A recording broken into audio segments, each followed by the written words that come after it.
সবার সঙ্গে দেখা হচ্ছে। দীর্ঘদিন অনেকের সঙ্গে দেখা হয় না কাজের ব্যস্ততার কারণে, তাদের সঙ্গে আজকে এখানে দেখা হলো। এই যে মিলন মেলা, এটি কিন্তু একটা খুব চমৎকার একটি পরিবেশ তৈরি করেছে। ইলেকশনকে ঘিরে হলেও আমার মনে হয় যে প্রত্যেক শিল্পীর মধ্যে যে এক ধরনের সৌহার্দ্যপূর্ণ সম্পর্ক, সেটির বহিঃপ্রকাশ ঘটেছে এখানে। আমার কাছে খুব ভালো লেগেছে। নির্বাচন কমিশন তো আসলে নির্বাচনটাকে সুষ্ঠু করবার জন্য তাদের যে দায়িত্ব, সে দায়িত্ব তারা পালন করবেন। বাকি দায়িত্ব ভোটারদের, তারা ভোট সুশৃঙ্খলভাবে দিতে পারছেন কিনা।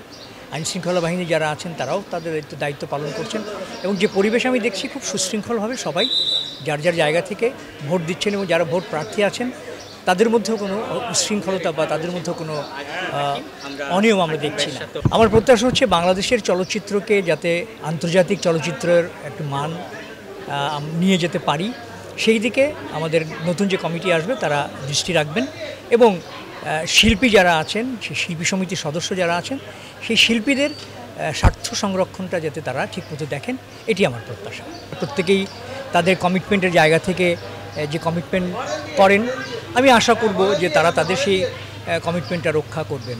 ভোটার যারা হয়েছেন তাদের উদ্দেশ্যে আমি একটি বলবো যে যাকে ভোট দেবেন সুচিন্তিতভাবে দেবেন, যে যাতে যে প্রতিষ্ঠান, যে সংগঠনটি আমরা আমাদের চোখের সামনে দেখতে চাই, সেই সংগঠনটি যাতে তাদের দায়িত্ব সুষ্ঠুভাবে পালন করতে পারে এবং শিল্পীদের স্বার্থ সংরক্ষণ করতে পারে এবং বাংলাদেশের চলচ্চিত্রকে একটি আন্তর্জাতিক মানে নিয়ে যেতে পারে, সেই প্রত্যাশা সবার কাছে।